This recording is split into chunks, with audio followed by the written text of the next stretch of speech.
Olá, meu nome é Patrícia Garcia, tenho 21 anos de cristã e eu vou falar um pouquinho sobre a depressão. Mas antes eu queria fazer algumas perguntas para vocês. Cristão tem dor de cabeça? Cristão quebra o braço, quebra a perna? Cristão usa óculos para corrigir miopia ou astigmatismo? Cristão morre? Cristão tem depressão?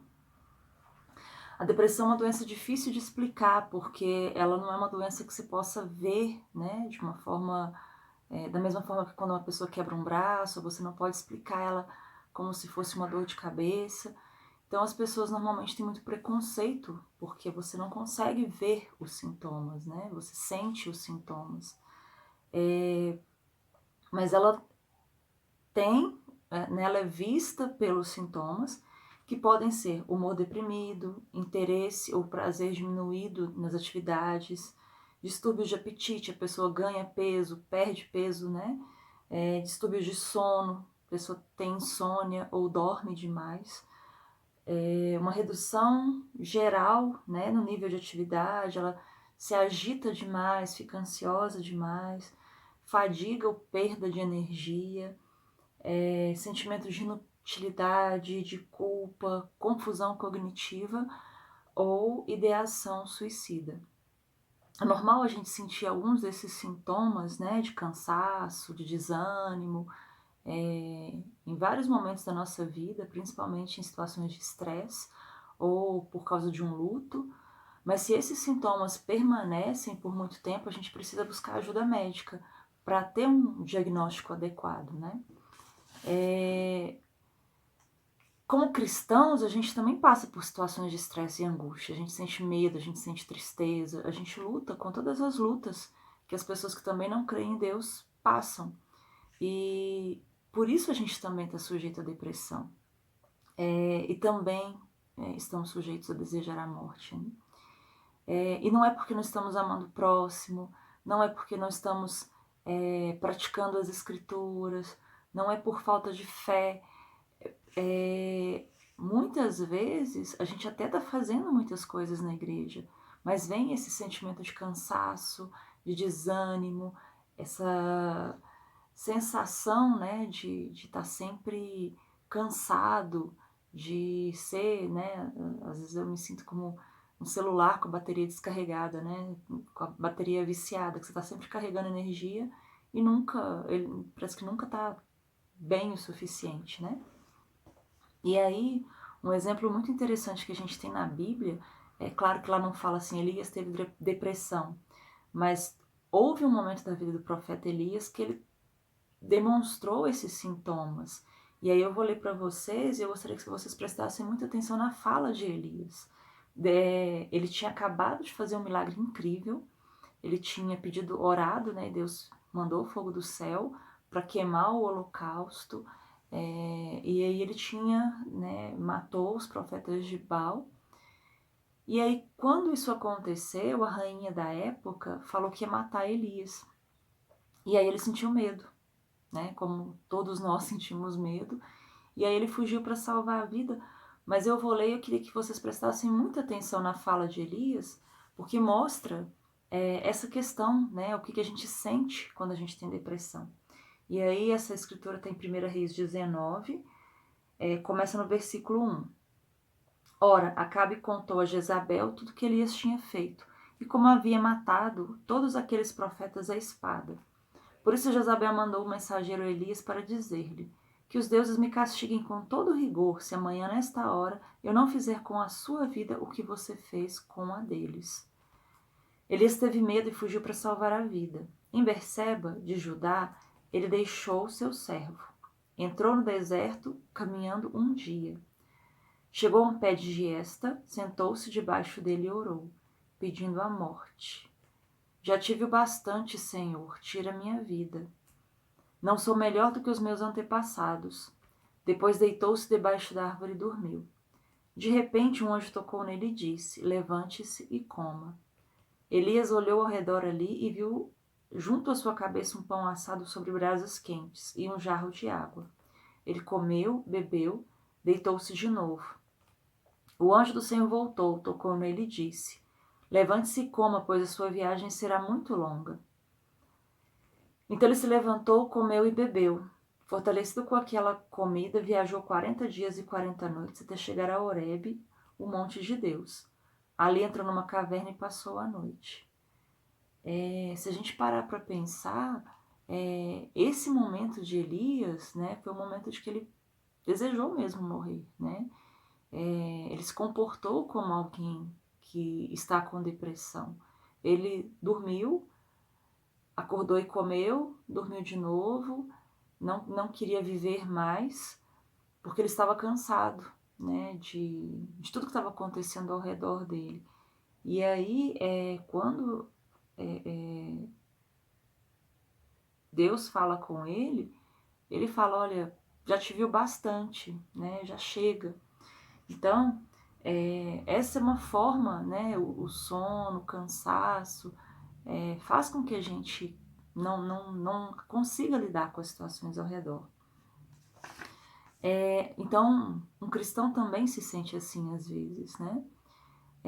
Muitas vezes eu me senti como Elias, cansada, sem forças para pedir ajuda, me forçando a levantar da cama para cumprir as obrigações do dia a dia, sentindo um sono muito grande. Quantas vezes, né, eu perdi o interesse nas coisas que antes eu gostava, e aí esses sintomas eles vêm e vão, não são sintomas, né, graças a Deus, a gente não aguentaria viver o tempo todo dessa forma, né, mas é importante a gente sim, buscar ajuda para saber entender esses sintomas e lidar com eles. A depressão ela pode vir de uma forma mais branda, mas ela pode vir de uma forma muito forte também. E quem tem depressão pode passar por momentos que realmente está muito bem e momentos de muita angústia. E é uma angústia que não tem explicação. Não dá para dizer, é por causa disso, é por causa daquilo. É uma angústia, uma ansiedade, é uma tristeza profunda. E isso acontece como se fosse um ciclo. E nesse ciclo existem coisas que ajudam e existem coisas que atrapalham. E aí eu gostaria de compartilhar com vocês as coisas que me ajudam, né, a sair desse ciclo. Então, primeiro a gente precisa entender o que está acontecendo com a gente para lidar com isso. Então é muito importante a gente se conhecer. O autoconhecimento é muito importante para lidar com a depressão. Porque a gente começa a entender o que faz bem pra gente, o que faz mal. A gente começa a refletir em quais situações que a gente fica mais predisposto a ter depressão e quais momentos que a gente fica melhor. A gente precisa ser sincero com os nossos sentimentos, né? Entender que a gente tem medo, entender que a gente sente raiva, entender que a gente fica magoado, ferido. Como cristãos, às vezes a gente acha que tem que perdoar tudo e a gente realmente é importante perdoar. Mas a gente precisa entender, né? A gente precisa falar, a gente precisa expressar os nossos sentimentos para poder lidar com eles, para poder trabalhar com isso, né? Outra coisa que é importante é falar para as pessoas o que está acontecendo com a gente. Carregar esse peso sozinho é muito complicado. Então, é claro que a gente não pode falar para todo mundo, nem todo mundo entende, nem todo mundo ajuda, mas falar para as pessoas ajuda bastante, principalmente para os amigos mais próximos, né? Eu tenho amigas que quando eu não estou bem, eu peço para elas orarem por mim, eu expresso como eu estou, e é muito bom poder contar com os nossos amigos, né? Poder falar essas coisas. Só que não é fácil, né? Expor, ser vulnerável, dizer que a gente não tá bem, não é fácil. Principalmente porque a gente vive num mundo em que as pessoas acham que a gente tem que estar bem o tempo todo. E no mundo cristão não é diferente disso, né? A gente chega para as pessoas e elas falam assim, não, mas você tem que estar bem. Não, mas não pensa assim, não. Não, mais isso, mais aquilo. Então, assim, chegar para as pessoas e dizer, olha, não é bem assim, né? Também não estou bem, preciso de ajuda. Não é fácil, mas é importante. Por isso que é importante a gente buscar pessoas que vão escutar mesmo, que não vão dar receitas pra gente, amigos que vão ouvir mesmo, né? Sem julgamentos. Então, falar com as pessoas, expor, né, a fala é uma forma mesmo de a gente se expressar e começar a se entender. A gente se ouvindo, a gente começa a entender o que passa no nosso coração. Uma outra coisa importante é a gente aprender a dizer não. A gente vive num mundo em que a gente tem muitas oportunidades, a gente faz muitas coisas, ao mesmo tempo esse mundo exige muito de nós, né? Que a gente trabalhe muito, que a gente estude muito, que a gente seja perfeito em tudo. E é um momento que a gente tem que parar e falar, não, olha, a gente precisa estabelecer o que é prioridade pra gente e dizer não para o que não é prioridade, para o que a gente não consegue fazer. Até porque a gente precisa de momentos de descanso. E o mundo tem tentado preencher todos os nossos momentos de descanso ou com distrações, ou com tarefas, trabalho, enfim, né? Então, descansar é muito importante. Descansar a mente, descansar o corpo. E outra coisa importante, às vezes a gente precisa, sim, de um remédio para ajudar a lidar com a depressão. Tem momentos que a gente está tão ansioso, está tão agitado, que se a gente não toma um remédio para relaxar, para conseguir pensar com calma, a gente não consegue continuar. Então, é claro que a gente precisa procurar um médico que vai dar um diagnóstico certo, um tratamento certo. Não quer dizer que a gente vai ter que tomar remédio a vida inteira. Algumas pessoas vão precisar de remédio por mais tempo, outras por menos tempo. Algumas precisam sim tomar a vida inteira. Mas é importante a gente pensar na questão do remédio como, poxa, a gente toma remédio para dor de cabeça, a gente toma remédios, antibióticos, anti-inflamatórios, para ajudar o nosso organismo a repor as, né, as energias, os hormônios, os nutrientes, ou para lidar com uma infecção. Por que a gente tem tanto preconceito de tomar remédio para ajudar a gente a repor a serotonina, que é um neurotransmissor importantíssimo para o nosso bem-estar? Por que a gente tem preconceito, né, de tomar um remédio que vai ajudar a lidar com a depressão? E uma coisa importante também, né, para quem não tem depressão, mas tem pessoas ao redor, o mais importante é escutar, né, chegar sem preconceitos, tratar a pessoa com amor, com misericórdia, né, não chegar como alguém que acha que sabe tudo e dando uma receita. Se você não é um profissional, se você não é um psicólogo, se você não dá receita, né, porque não é só questão de ter uma alimentação saudável ou fazer atividade física. Tem questões que são genéticas, tem questões que são hormonais. Então, é só um médico que pode lidar com isso. Você pode ouvir, você pode tá ali para a pessoa, porque faz bem a gente ter pessoas que a gente pode contar, né? Mas não dê receitas, por favor. Você pode falar com sinceridade, olha, eu não sei como te ajudar, mas eu tô aqui para o que você precisar. Isso ajuda demais, saber que a gente tem alguém para contar. E aí eu queria também, né, compartilhar mais 2 escrituras que eu tenho pensado, né, que eu sempre lembro. Uma está em Eclesiastes, que eu sempre penso quando eu estou com depressão.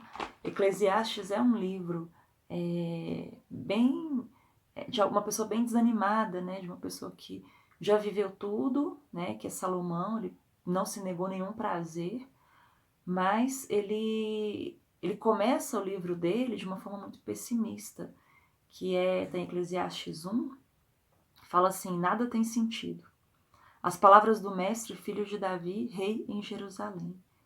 Que grande inutilidade, diz o mestre, que grande inutilidade. Nada faz sentido. O que o homem ganha com todo o trabalho em que tanto se esforça debaixo do sol? Gerações vêm, gerações vão, mas a terra permanece para sempre. Então, né, e Eclesiastes vai dando muitos exemplos, assim, né, e é um livro que eu lembro muito quando eu estou desanimada, né, e me ajuda a refletir muito nessa questão, né, desse cansaço que a vida traz pra gente às vezes. Mas tem outra escritura que me anima muito, e eu gostaria de terminar com ela para animar vocês também, Porque quando a gente olha para Deus, quando a gente olha para Jesus, a gente tem uma esperança. E essa escritura está lá em Apocalipse 21, que é outro livro que eu amo muito na Bíblia. E ele fala assim, chama Nova Jerusalém. Então vi novos céus e nova terra, pois o primeiro céu e a primeira terra tinham passado. O mar já não existia. Vi a cidade santa, a nova Jerusalém, que descia dos céus da parte de Deus, preparada para o seu marido. Ouvi uma forte voz que vinha do trono e dizia: Agora o tabernáculo de Deus está com os homens, com os quais ele viverá. Eles serão seus povos. O próprio Deus estará com ele e será o seu Deus. Ele enxugará dos seus olhos toda lágrima. Não haverá mais morte, nem tristeza, nem choro, nem dor, pois a antiga ordem já passou. Aquele que estava sentado no trono disse: Estou fazendo novas todas as coisas. E acrescentou: Escreva isso, pois essas palavras são verdadeiras e dignas de confiança. Disse-me ainda: Está feito. Eu sou o Alfa e o Ômega, o princípio e o fim. A quem tiver sede, darei de beber gratuitamente da fonte da água da vida. O vencedor herdará tudo isso. Eu serei o seu Deus e ele será o meu filho. Então, irmãos, que independente do momento que a gente estiver, que a nossa esperança possa ser em Deus e que a gente possa buscar essa alegria plena e completa em saber que a gente vai estar um dia com Deus e que lá não vai ter nenhum tipo de tristeza, nem choro, nem dor, né? Que Deus vai estar lá com a gente, isso vai ser motivo de grande alegria. Então, eu gostaria de encerrar a minha aula aqui, mas desejar, né, que Deus abençoe todos vocês e que Jesus seja sempre o Senhor das nossas vidas.